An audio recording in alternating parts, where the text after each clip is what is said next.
Hello everyone, welcome to your channel in rational English classes. आप लोग का बहुत बहुत स्वागत है रेशनल इंग्लिश क्लासेस में। प्यारे बच्चों, आज हम लोग पढ़ेंगे मॉडल वर्ब्स के बारे में।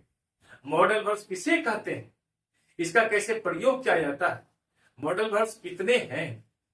मॉडल वर्ब्स वे वर्ब्स हैं जो आगे आने वाले वर्ब्स के मोड ऑफ एक्शन को बताता है, उसे मॉडल वर्ब कहते हैं। मॉडल वर्ब्स अंग्रेजी में 13 है। Can, could, shall, should, will, would, may, might, must, used to, ought to, dare तथा नीड। आज हम लोग पढ़ेंगे कैन के बारे में। कैन एक मॉडल वर्ब है।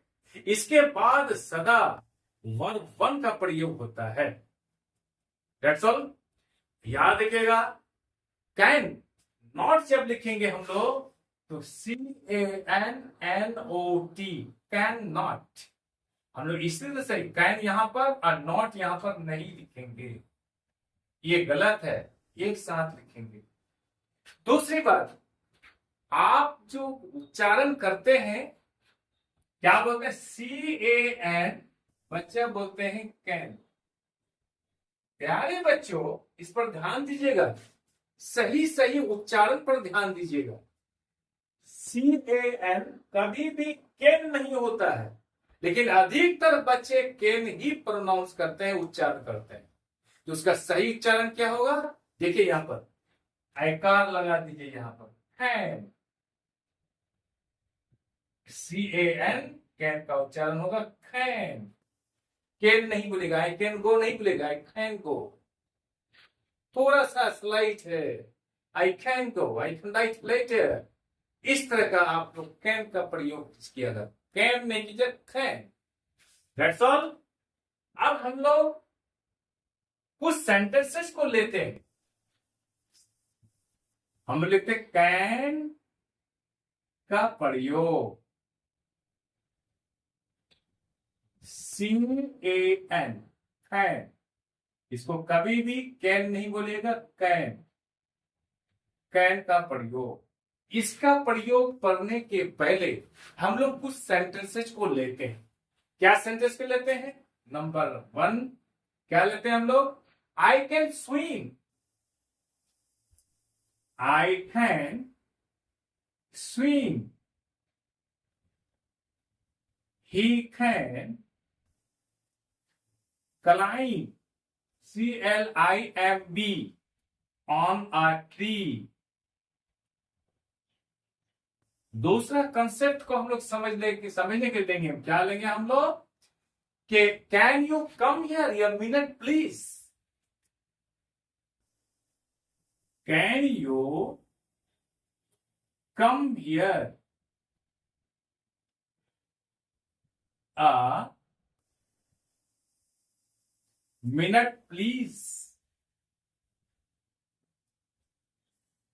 तीसरा कंसेप्ट को समझने के लिए हम लोग लेंगे can I carry your bag,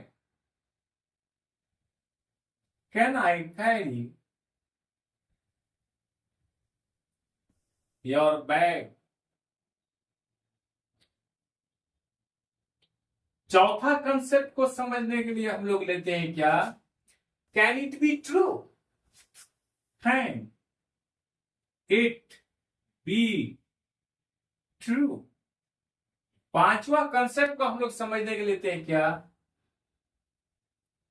I can speak English, I am able to speak English. एक एक कंसेप्ट को मैं क्लियरली स्पष्ट रूप से समझाऊंगा प्यारे बच्चों। नंबर छठा कंसेप्ट को पढ़ने के लिए आप लिखिए क्या, he can have heard the news, he can have heard the news। ये सेंटेंस बहुत इंपॉर्टेंट है। सातवां कंसेप्ट को हम लोग लेते हैं, ये चीटर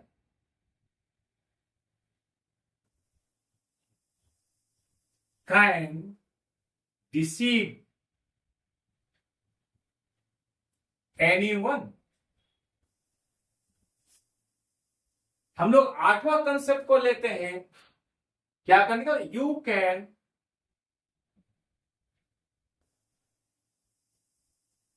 टेक माई पे।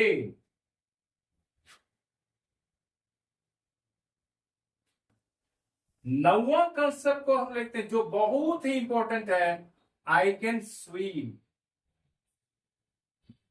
हालांकि मैं ये सेंटेंस पहले भी लिखा चुका हूं, लेकिन यहां मेरा कंसेप्ट दूसरा है, इसलिए मैं इसको फिर दोबारा लिखा हूं इसको समझाने के लिए। प्यारे बच्चों, यदि आप इन सारा सेंटेंस को समझने में कंफ्यूज में हैं या फिर अर्थ नहीं जानते हैं, तो आप वीडियो को अंत तक देखिएगा और चैनल को लाइक और सब्सक्राइब कर दीजिएगा। आज मैं कैन का प्रयोग कूट कूट कर आपको समझाऊंगा। आज के बाद से कैन का प्रयोग में जो कंफ्यूजन है वो खत्म, वो समाप्त। चलिए हम लोग शुरू करते हैं। एक एक कंसेप्ट को मैं समझाता हूं, आप लोग सीखें और मन लगाकर पढ़ें और आप कभी नहीं भूलिएगा। कहीं इधर उधर भटकने की आवश्यकता नहीं है। आप इस चैनल से जुड़ जाइए, हर एक चीज के बारे में आपको जानकारी मिलेगी। अंग्रेजी भाषा में आप मास्टर हो जाइएगा और शुद्ध शुद्ध अंग्रेजी बोलिएगा। चलिए हम लोग शुरू करते हैं। आई कैन स्विम, इसका हम लोग क्या करेंगे, पहला कंसेप्ट को क्लियर कर लेते हैं। आई कैन स्विम, मैं तैर सकता हूं। स्विम का अर्थ तैरना। He can climb on a tree, वो गाछ पर चढ़ सकता है। CLIMB, इसको बी यहां पर साइलेंट है, हम लोग बोलेंगे climb. He can climb on a tree, वह वृक्ष पर या गाछ पर चढ़ सकता है। इससे क्या पता चलता है, इससे यह पता चलता है कि प्यारे बच्चों, कैन का प्रयोग हम लोग पावर, एबिलिटी या कैपेसिटी को बताने के लिए करते हैं। जैसे आपको बोला जाए कि एक 50 किलो का बॉक्स है, उनको उठाना है। Can you lift this box, क्या आप इस बॉक्स को उठा सकते हैं। यह कैपेसिटी के बारे में पता चलता है, क्षमता के बारे में पता चलता है। तो ऐसे सेंटेंसेस में जहां पर क्षमता यानी कैपेसिटी के बारे में मालूम, पावर के बारे में मालूम हो, एबिलिटी के बारे में मालूम हो, तो वहां पर क्या प्रयोग करेंगे, कैन का प्रयोग करेंगे। कैन का प्रयोग करेंगे। आई होप कि ये आप इस कंसेप्ट को समझ गए होंगे, कोई कंफ्यूजन नहीं। फिर मैं दोबारा बोलता हूं, क्षमता को समझ गए, शक्ति को, योग्यता को, सामर्थ्य को बताने के लिए कैन का प्रयोग कर सकते हैं हम। That's all. अब हम लोग दूसरा कंसेप्ट को लेते हैं। Can you come here a minute please, क्या आप 1 मिनट के लिए आ सकते हैं यहां पर कृपया। इससे क्या पता चलता है प्यारे बच्चों, इससे पता चलता है रिक्वेस्ट के बारे में, प्रार्थना के बारे में। वो रिक्वेस्ट कर रहा है कि क्या आप 1 मिनट के लिए आ सकते हैं। दैट्स ऑल, समझ गए। तो रिक्वेस्ट है, तो रिक्वेस्ट को बताने के लिए हम कैन का प्रयोग कर सकते हैं। ये भी आपको कंसेप्ट समझ में आ गया होगा, कोई डाउट नहीं होगा। एक एक कंसेप्ट को मैं स्पष्ट रूप से समझाऊंगा, कोई कंफ्यूजन नहीं रहना चाहिए। अगर कोई कंफ्यूजन है तो आप कमेंट करके जरूर बताइएगा। जो बाकी बचा कुचा कंफ्यूजन है वो भी मैं दूर कर दूंगा। आप कैन का प्रयोग में मास्टर हो जाइए। तीसरा कंसेप्ट को लेते हैं। Can I carry your bag, क्या मैं आपका बैग को ढो सकता हूं, ले सकता हूं। कैरी के माने ढोना, इसका अर्थ क्या होता है, यदि कोई व्यक्ति है और आप ये चाहते हैं कि उसका बैग को मैं लेके चलूं, उसको थोड़ा सहायता कर दूं, तो आप अंग्रेजी में क्या बोले, can I carry your bag. इसका अर्थ क्या होता है, क्या मैं आपका बैग को कैरी कर सकता हूं। यानी आप अपने आप को ऑफर कर रहे हैं, आप अपना प्रस्ताव दे रहे हैं, क्या मैं आपका बैग को लेके जा सकता हूं। या आप सहायता करना चाहते हैं और सहायता करने के लिए आप खुद अपने आप को ऑफर कर रहे हैं, तो वैसे सेंटेंस को प्रकट करने के लिए कैन का प्रयोग करेंगे। Can I carry your bag. ये भी आपको कंसेप्ट क्लियर हो गया होगा, समझ में आ गया। अब चौथा कंसेप्ट को लेता हूं मैं। कैन इट बी ट्रू, क्या ये सच हो सकता है। नहीं भी हो सकता है। तो याद रखिएगा, कैन का प्रयोग पॉसिबिलिटी को बताने के लिए होता है, संभावना को बताने के लिए होता है। पॉसिबिलिटी को बताने के लिए, संभावना को बताने के लिए कैन का प्रयोग किया जाता है। एक सेंटेंस और लेते हैं, driving a car without brakes can be dangerous. बिना ब्रेक के कार चलाना खतरनाक हो सकता है। 100% ये पॉसिबल है कि बिना ब्रेक के कार चलाइएगा तो खतरा हो सकता है। तो क्या करते हैं, पॉसिबिलिटी को, संभावना को बताने के लिए हम लोग कैन का प्रयोग करेंगे। ये कंसेप्ट भी आपको समझ में आ गया होगा। अब हम लोग पांचवा कंसेप्ट को पढ़ते हैं। I can speak English, I am able to speak English. इस दोनों में क्या अंत है?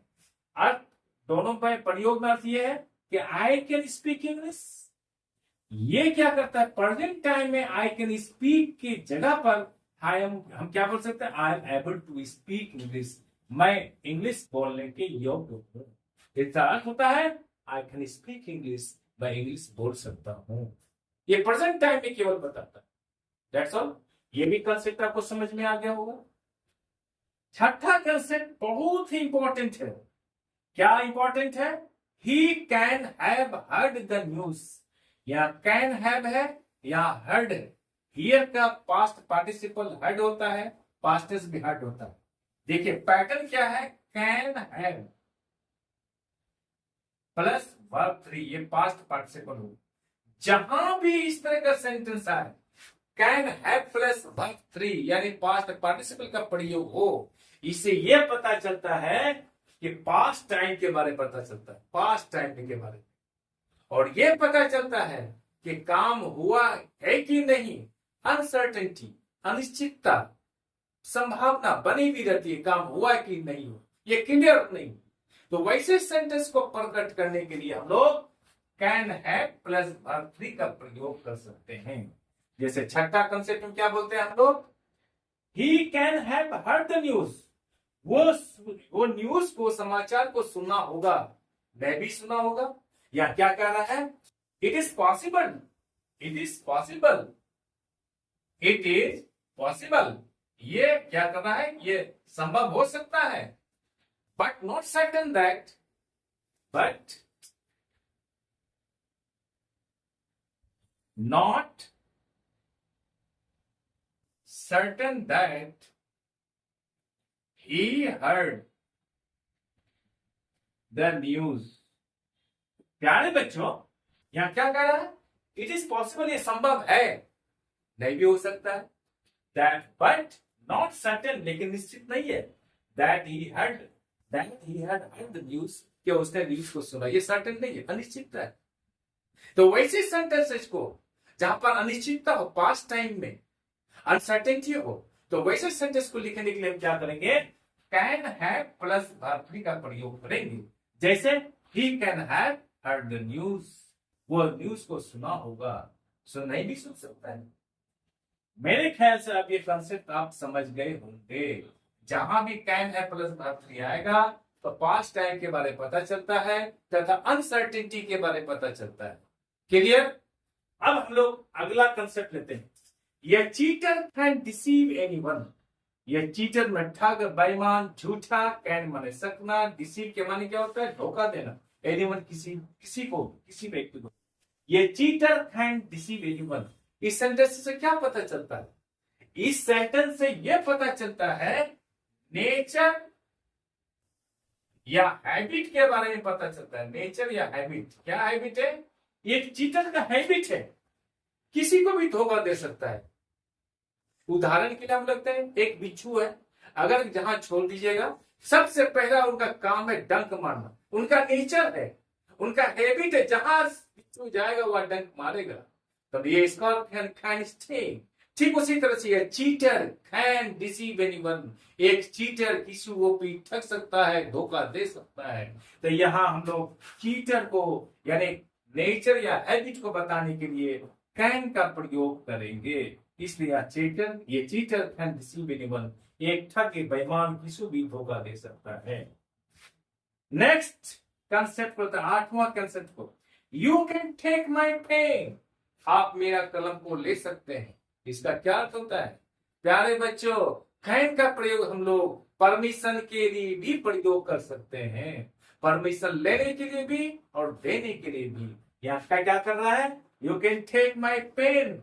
आप मेरा कलम को ले सकते हैं, या परमिशन दिया रहा है। You can go home. आप घर जा सकते हैं, यहां भी परमिशन देता है। तो अर्थात समझ लीजिए कि परमिशन देने के लिए, लेने के लिए यहां पर हम क्या कर सकते हैं? कैन का प्रयोग कर सकते हैं। आखिरी कंसेप्ट को समझ लीजिए, आई कैन स्विम। इसको मैं आखिर में इसलिए बता रहा हूं कि बहुत इंपॉर्टेंट है। क्या इंपॉर्टेंट है? कि आई कैन स्विम, मैं तैर सकता हूं। एक मशहूर ग्रामेरियन का कहना है, प्रसिद्ध ग्रामेरियन का कहना है। क्या कहना है? कि कैन कभी भी मॉडल एक्सिलरी के रूप में प्रयोग नहीं होता है। जब भी हम लोग मॉडल एक्सिलरी के रूप में पढ़ते हैं, कैन मॉडल एक्सिलरी के रूप में पढ़ते हैं हम लोग, लेकिन यह क्या कहना है? कैन का प्रयोग कभी भी मॉडल एक्सिलरी के रूप में नहीं होता है। तो किसके रूप में होता है? इसका प्रयोग प्रिंसिपल वर्ब के रूप में होता है, और यह ट्रांजिटिव वर्ब का काम करता है। इंट्रांजिटिव वर्ब नहीं, हिंदी बोलते हैं अकर्मक क्रिया, सकर्मक क्रिया, यानी इंट्रांजिटिव वर्ब, ट्रांजिटिव वर्ब। यहाँ पर कैन का प्रयोग हमेशा प्रिंसिपल वर्ब का काम करता है, तथा यह ट्रांजिटिव वर्ब का काम करता है। तो प्यारे बच्चों, ट्रांजिटिव वर्ब में सदा क्या करता? ऑब्जेक्ट आता है। तो अर्थात इसके बाद भी ऑब्जेक्ट आएगा। तो ग्रामेरियंस का कहना है आई कैन स्विम, मैं तैर सकता हूं। तो कैन यहाँ पर ट्रांजिटिव वर्ब है, प्रिंसिपल वर्ब है, और स्विम यहाँ पर इंफिनिटिव विदाउट टू आया है। इंफिनिटिव का अर्थ क्या होता है जानते हैं? वर्ब वन के पहले जब टू लगा रहे तो इसको इंफिनिटिव कहते हैं। जैसे टू राइट, ये इंफिनिटिव हुआ। ठीक उसी तरह से यहाँ पर टू स्विम है, लेकिन ग्रामेरियन क्या कह रहा है कि यहां पर टू नहीं आएगा, इंफिनिटिव विदाउट टू आए। तो यह आई कैन स्विम, इसका मतलब यह हुआ ये प्रिंसिपल वर्ब है, यह ट्रांजिटिव वर्ब है, और स्विम यहां पर ऑब्जेक्ट बनकर आया है। किसका? कैन का। आई कैन स्विम, इसका अर्थ होता है I am able to swim. I am able to swim. I hope कि सारा कंसेप्ट को आप समझ गए होंगे। आई एम श्योर कि वीडियो आपको अच्छी लगी होगी। आप चैनल को लाइक और सब्सक्राइब कर दें, और बगल वाले बेल आइकन को दबा दें, जिससे कि हर आने वाला वीडियो का नोटिफिकेशन आपको मिलता रहे। आप लोग स्वस्थ रहे, पढ़ते रहे, आगे बढ़ते रहे।